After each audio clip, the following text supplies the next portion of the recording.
Hello, I'm Alasdair Macleod, and I'm here on behalf of Gold Money Foundation, the Gold Money Foundation, and I have with me, I'm delighted to say, Gerald Celente, who is very well known to audiences of television, radio, and all around the world. Gerald, thank you very much indeed for joining me. Well, thank you so much for having me, Alasdair. Gerald produces the Trends Journal, which is very widely read and very much respected. And you've had some amazing calls, I think, over the years, which have been very, very accurate. You're certainly lauded by people who know what you do.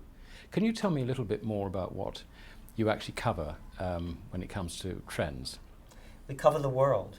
The system that I developed in 1980, I called it globalnomic. I realized that economists were only looking at economic data. Politicians and political scientists, they get only wrapped up in the political realm. And sociologists only start looking at the things that they're interested within a society. And of course, we're all interlinked, aren't we? Which is the bit that gets missed. Exactly. Guess, all yes. Things are connected, like the blood which unites us all, as Chief Seattle said. So the system that I developed was making connections between different fields. Right. And that current events form future trends. So and haven't we got some current events? Exactly. And in terms of future trends, I mean, what do you see, or is this too frightening for us? Oh no, it's not frightening at all. This scholar, von Schiller, said, "In today already walks tomorrow." Indeed, yes. But as people are viewing current events, they're viewing them through the ideology, most of them, through what they believe, what they want, what they hope, wish for, yes, need. I look at it as a political atheist. I have no skin in this game. Right. Because you have experience of politics from your past. I do. You've been in the system. I was in the system. So I used to run political campaigns in Westchester County in New York. Right. And I was the assistant to the secretary of the New York State Senate. Yes. And I taught at St. John's University, American Politics and Campaign Technology. And I used to put together political action committees in D.C. Right. For the chemical industry, Lonza, Roman Haas, DuPont, Union Carbide. Right. So you were a little bit of poacher turning gamekeeper in a sense. Well, I was learning the field, learning the trade. Good. And that's why I'm able to see things the way I see them, because I've been on the sides and seeing what's happening. Yes. One of my wonderful stories is after I came out with a book, Trend Tracking. And I wrote that in 1988. And at that time, I predicted that there would be a new third party. And for some reason, in 1988, I mentioned Ross Perot's name. And I got a call one night in 1992. Yes. And John Connally, who was the governor of Texas, who was the man that sat in front of JFK when he was assassinated in Daley Plaza in Dallas, wanted to meet me. And I had an engagement for a talk, and I broke it to go meet with John Connally. And it was his first time back. We went to the book depository. I have a photograph of me, him, and his wife, Nellie. And the window that Lee Harvey Oswald ostensibly shot Kennedy from. Yes. Now remember, Connally is the guy sitting in front of Kennedy that took the bullet in the back. And he told the story of what happened that day as we were parked out in front. And that window that you see, that's the side of the building. We were out in the front. And he began the story by saying, "I heard a gunshot." He said, "I know it was a gunshot because I've been hunting since I'm a little boy." Yes. He said, "I looked over to my right and I didn't see anything." We don't have to say he was wearing, I'll never forget, I was wearing a dark blue suit that day and I was all scrunched up. In those days, they had those jump seats that used to come down in those big Cadillacs. Yep. And I was scrunched up holding a Stetson hat in my hand, in my knee. And I looked over to my left, and there were brains on my shoulder. He said, "I know there were brains because my daddy was a butcher." So this is my conversation with Connally, and I'm looking across from him, and I realized he was a dying man. And I knew that because my dear father, may his soul rest in peace, died from asbestos poisoning from working in the shipyards during the World War II. And Connally, remember, got the gunshot wound through his back. And now he had a pulmonary condition that was flaring up, and they had him on heavy doses of cortisone and prednisone.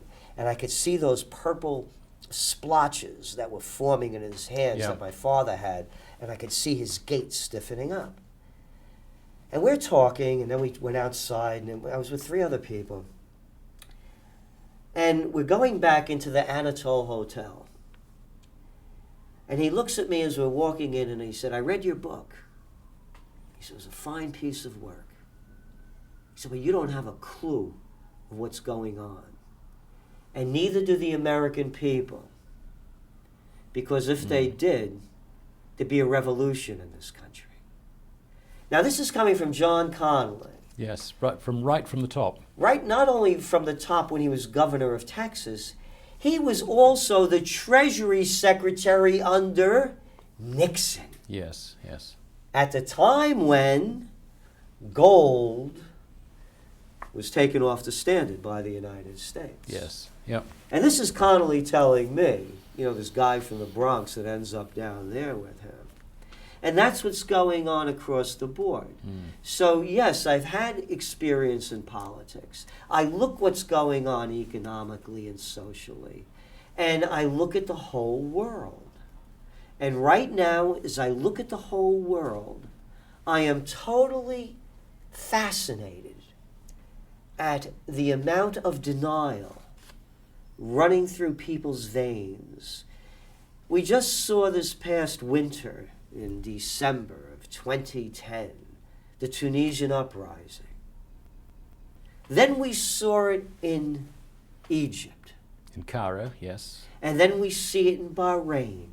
Yep. We see it in Yemen. It's happening again everywhere. in Saudi Arabia. Exactly, yes. It's over in Syria. You see it in Morocco.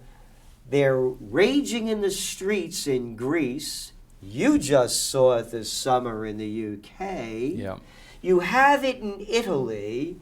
It's right here in the USA now with these Occupy Wall Streets happening in 1,700 cities worldwide in 80 countries. Yes, yes.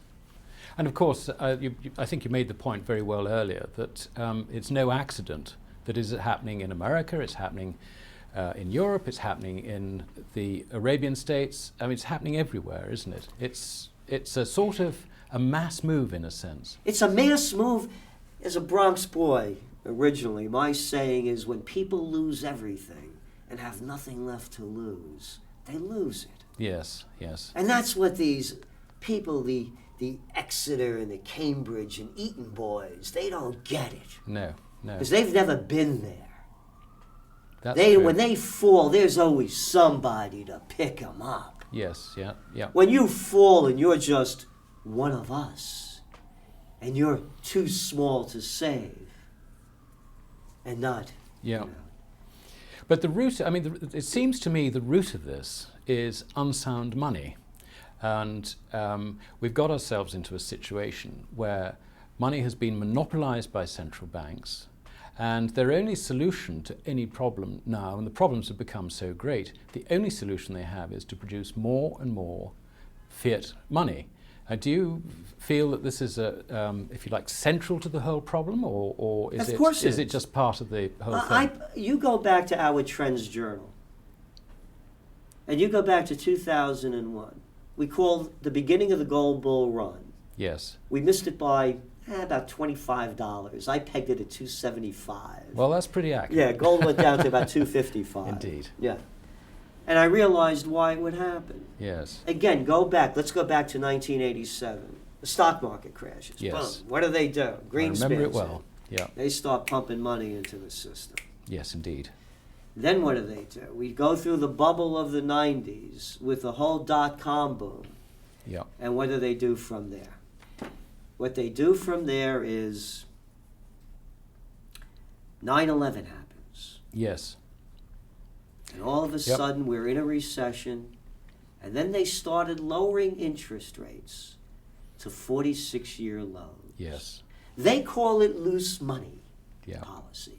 Adults call it cheap money. Yeah, absolutely. Yeah. The more you print, the cheaper it gets. Yes, that's right. The That's more right. of anything, tulips or dollars. You keep mass producing them, these digital dollars that aren't worth the money, they're not printed on, and that's what happens. Now let's go what happened now. The markets, we have the panic of 2008. What happens?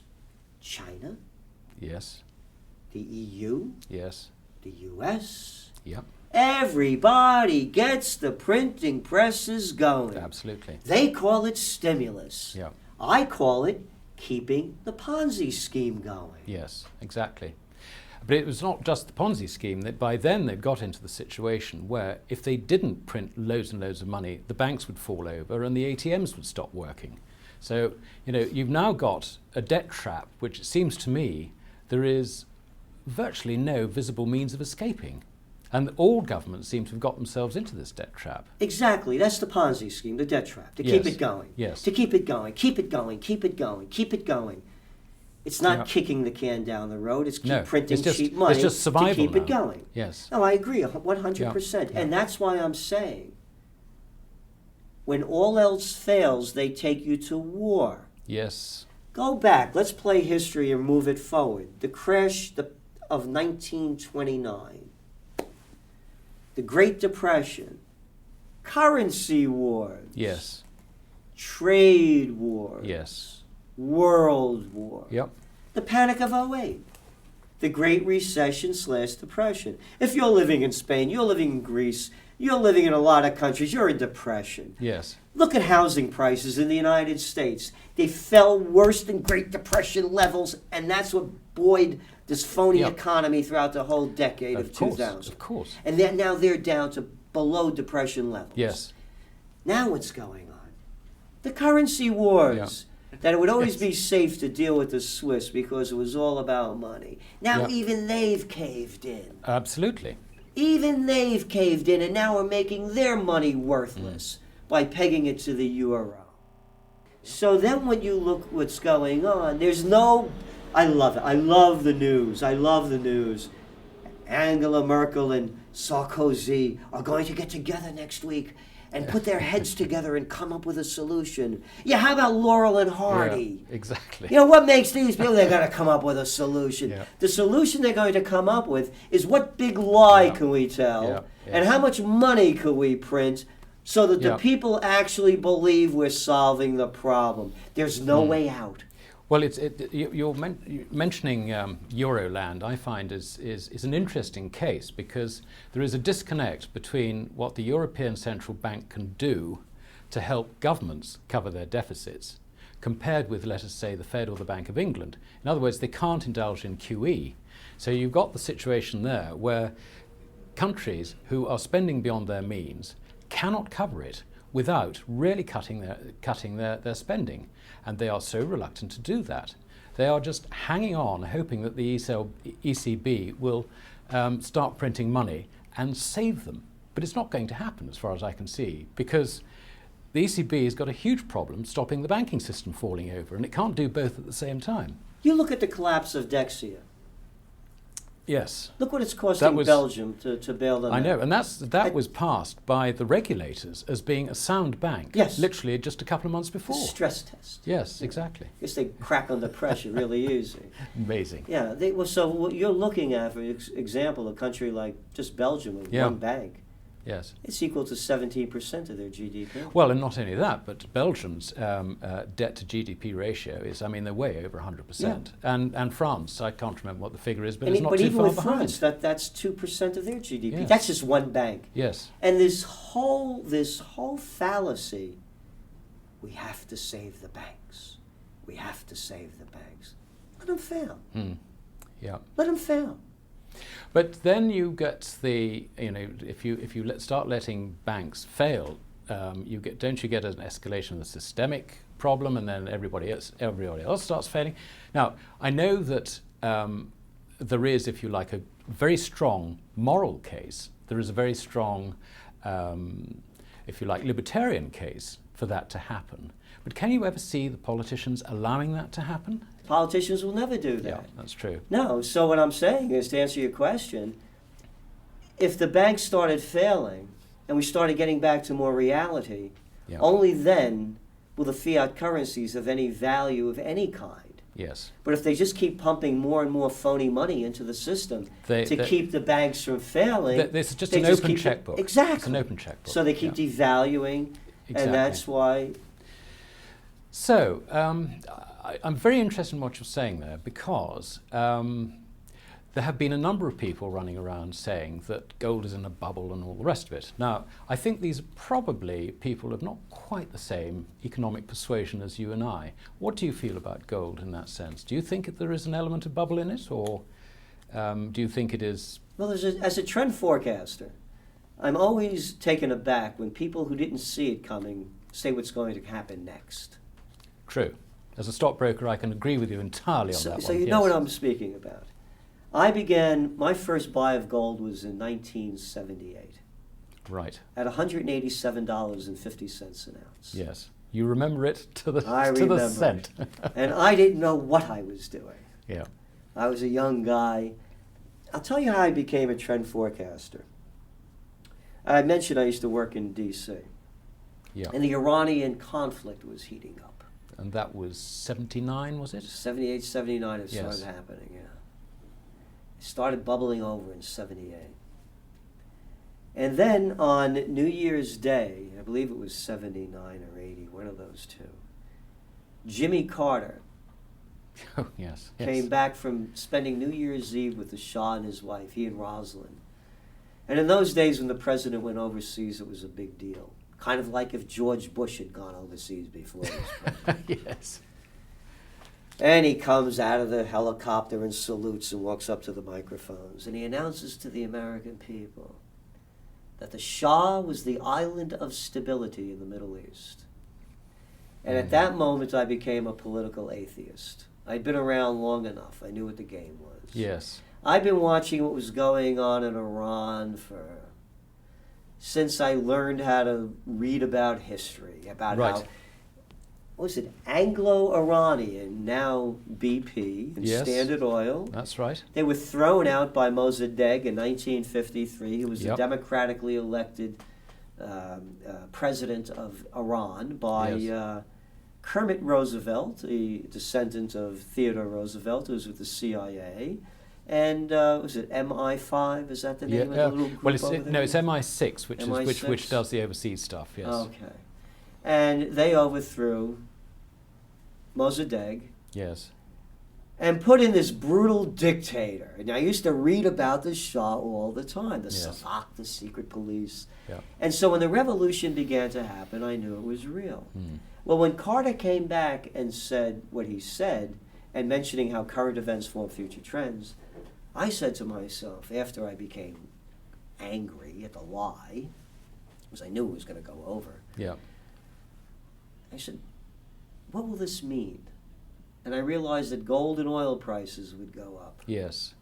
And that's when I really started heavily speculating in gold. Well, and absolutely right. And fast forwarding today, of course, all the money that's being printed now, the paper money that is bound to lead to another acceleration in these prices, I feel, in 2012. I mean, have you any views on that? Well, I do have a view on that. But why I don't see gold as a bubble?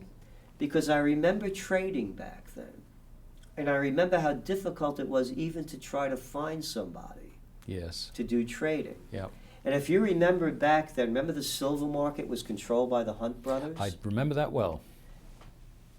1979, 1980 society. Yes. There was no China. No. Everybody was still locked behind the Iron Curtain. That's right. East of what? Yugoslavia. Well, it was east of this side of Berlin. Berlin, actually. exactly. Yeah, east of Berlin. There was no global economy. No. This is a global game now. That's what makes it so different. Yes. And societies that have been around a while know the value of gold. Yes, exactly. And they know the devaluation of paper. Yeah. That's why I believe that regardless of what the central banks and the Fed try to do to regulate the supply of gold and the sale of gold or the price of gold, they will become, at one point, they will not be able to pull it off because it's a global marketplace now. Absolutely. And that's what changes the game, and that's why I don't think it's a bubble. One of the things that's very interesting, you're mentioning it as a global marketplace, is the Chinese in particular. Well, we know the Indians have always been buyers of gold. They buy gold jewelry and so on. It's all part of a bride's dowry and all the rest of it. But the Chinese government, having banned their citizens from buying gold for a long time, are now encouraging them to buy gold. Now, I'm just interested in your take on this, because it seems to me that there's a possibility that this policy is designed to screw things up for the Western banking system. It's hardly helpful, if you like, as far as the establishment over here and in Europe is concerned. Have you any views on that? China's a tough one to call. They have a lot of problems. Not only the biggest problem is that when the West stops buying, they stop selling. Yes. And when the West stops buying and they stop selling, the Australians and the Brazilians and other natural resource providers from Chile, with all their copper and other minerals, stop exporting into China. And China has 1 billion people, 1.2 billion people, and 1 million problems. They have unrest continually, labor unrest, internal. Yes. And they're also sitting on how many trillion of U.S. dollars in their reserve? By 1 point something trillion? Potentially worthless. Potentially worthless. That's why I'm saying they're in a very difficult position. So yes, I would say that the Chinese people are buying gold, will continue to buy gold. I believe that most people around the world are going to be buying more gold. Yes. Particularly, if I lived in Greece right now, what else would you do? What else would I want in my pocket? Yes, exactly. And it's not going to stop in Greece. No. It's going. When you read the news and they talk about the bailout, let us remember, of course, that Greece is the tiny element in all of this euro problem. It is. It's the runt of the litter. That's the only way to describe it. And I believe that runt owes almost $500 billion, about $400 billion. Yeah. Yes. Exactly. So now, when they keep talking about, well, we're going to give them another 12 billion or 18 billion, that's only paying off the. It's a nonsense. Yeah. And the thing is escalating now very, very rapidly because the problems that Italy and, not just Spain, we know the problems that Spain and Portugal and Ireland have had, but it's now spreading to Italy and France, and I think that the Euroland politicians must be getting absolutely terrified. What do? They can't do anything, and that's what I'm saying. They're powerless. They're powerless. Yes. The only thing they know how to do is to print more money. Yes. And you were talking about But they can't do that because the ECB has been set up to be beyond their reach. But it's not, and that's what I was going to say. Look how they've already changed the rules. They have indeed. You weren't supposed to bail out a country. Yeah. The ECB, I remember hearing Trichet saying that they wouldn't be buying bonds. Yes. And of course they have been buying bonds. Yeah, yes. That's what's keeping it afloat. So you would draw no distinction at all about buying bonds in the market, which are already issued and so on and so forth, and doing a quantitative easing type operation. You would draw no distinction at all. Same game, different name. And the key being to keep yields down so they can raise money at whoever might be stupid enough to buy their bonds at an interest rate which they can afford. And it's no more than that. That to me. Yeah. And by the way, about inflation, more than inflation, because inflation also has to do with supply and demand. Yes. I see it more as a currency devaluation.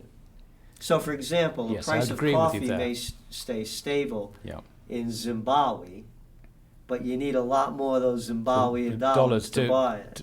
Exactly. And that's what's going on. Yes. And that's why gold is at the levels it's at now, particularly because of what's happened in the United States at the devaluation of the dollar. Yeah. The standard of living by every measurement has declined, And in some areas, it's at third world Yes. status. And coming back to the original point that you were making, it is quite clear under those circumstances that gold cannot be in a bubble. No, I don't believe it is. There is another aspect of this which I find interesting, and I'd be interested in your views as well, Gerald. And that is portfolio ownership of gold is less than 1%. All the gold that seems to be owned by people is actually owned outside regular portfolios and things like that. And everybody I come across, apart from just a few enlightened souls, don't understand gold. They don't want to deal in gold. They have been educated in something called modern portfolio theory, which classes it as a risk asset. And it seems to me that they've got the whole thing somewhat upside down. Have you any views on that in terms of the way portfolio managers look at these things? A dear friend of mine. Are they repeatable? A good friend of mine, Thomas Naylor. He's a professor emeritus at Duke University. Yes. Taught there for 30 years economics. Mm-hmm. He's also doing now, he's the head of the secessionist movement in Vermont. Oh, really? Yeah, he's a great guy. Yes. And he was saying how, now remember, this is the professor emeritus at Duke University economics. Yes. You were not allowed to talk about gold, he said, in the 30 years I was teaching there. Yeah. And he attributes, in 2002, he was subscribing to the Trends Journal. He took his whole portfolio and put it into gold. So he's very happy today.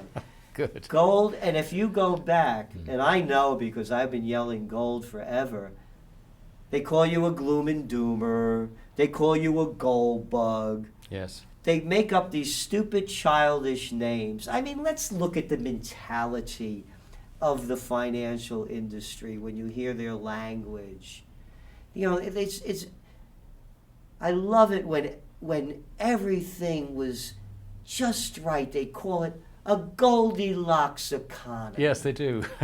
It's a fairy tale. Yeah, yeah. So what they don't like to hear, and that people need to understand, is they don't make that kind of money when they sell you gold as they are when they're selling these structures. Absolutely.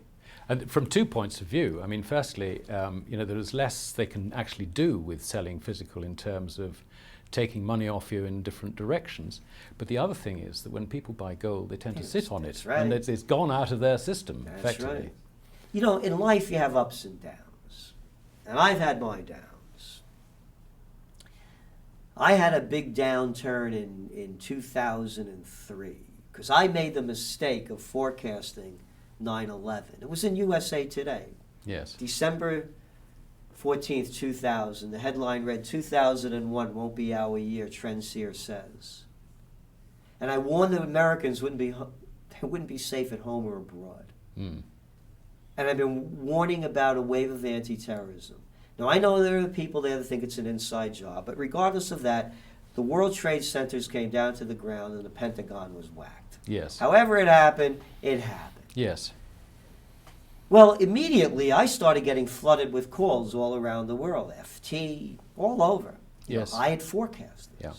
Why did it happen? Why did it happen? It's called foreign policy. Indeed. No. They hate our freedom and liberty, and you, Mr. Celente, you're unpatriotic. Yeah. Yeah. Yes, I get the point. I used to be on Oprah. I used to be on the Today Show, CNN, ABC, Good Morning America. All of a sudden, one by one, They started, and then I made the second mistake. I said, this Afghan war, there's no end in sight. If Alexander the Great couldn't pull this off, if the British and the Russians couldn't do it, you're not going to win this thing. This thing's going to go on forever. That I find fascinating because the Chinese are just sitting there on the sidelines, rubbing their hands, just waiting the opportunity. In fact, they're already in there. They're already in, getting those. Yeah, and they will get all the resources. Yeah. So that was mistake number two. Then the Iraq war happens. Yes. And I said, he doesn't have, I'm following the data.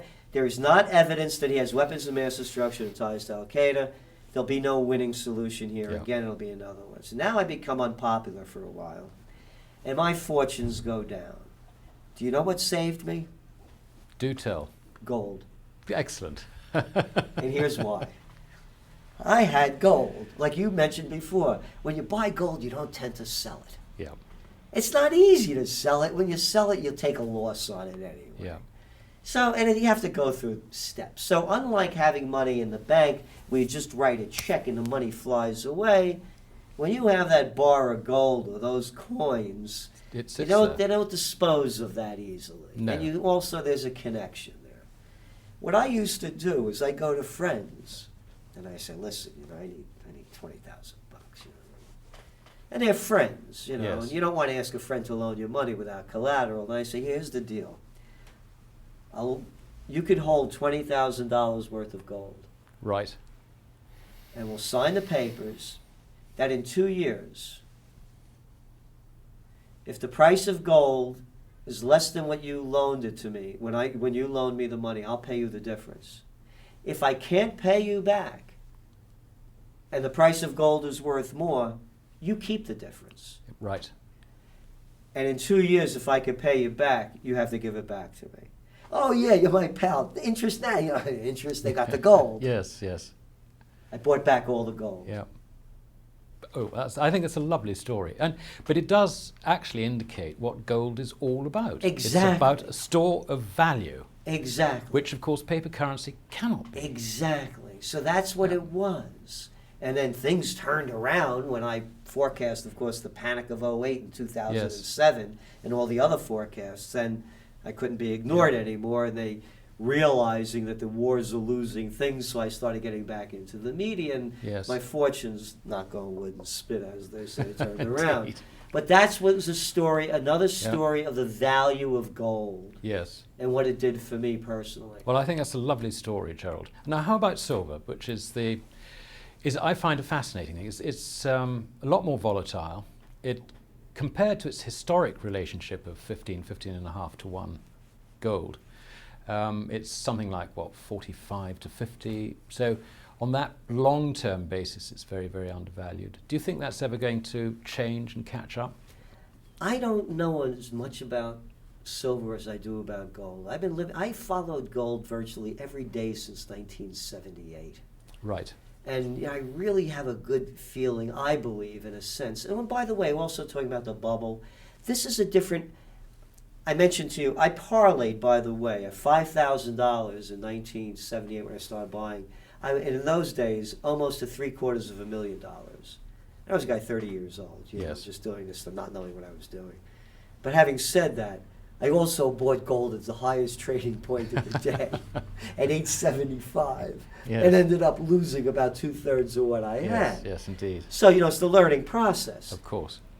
That emotion that existed back then when gold collapsed is not the same emotion that exists today. No, it's totally different. Anybody that's been there that knows it, it's different. Yes. And feelings count for me, especially being Italian, passione. Yes. So that emotion is different. So I know a lot more about gold, but having said that, I buy silver in the event the governments do something. And although I don't believe they're going to be successful in the long term, to restrict the sale and the ownership of gold. I mean, after all, they've done it before. They did it before. They can do it again. Yeah. Absolutely. So I use silver as my hedge against that. It's funny you mentioned this, because I was thinking about this in a slightly different context, really in the context of the apparent stupidity of politicians. They're really driven, I think, by political need rather than common sense. And if people are seen to be doing very well out of gold, it's quite possible that there may be pressures brought back on them to restrict people's buying and selling in gold in exactly the same way as the European politicians at this moment are trying to stop the markets operating against them in financial derivatives. Exactly. And look what they stopped short selling at banks. Yes, yes. They just change the rules and make them up. Now, what I can't work out in this is whether the politicians are so genuinely uneducated about financial matters that they don't understand what they're doing, or despite the fact they might be educated about financial matters, they have to do it as a matter of political expediency. I believe it's political expediency. They have to keep the game going.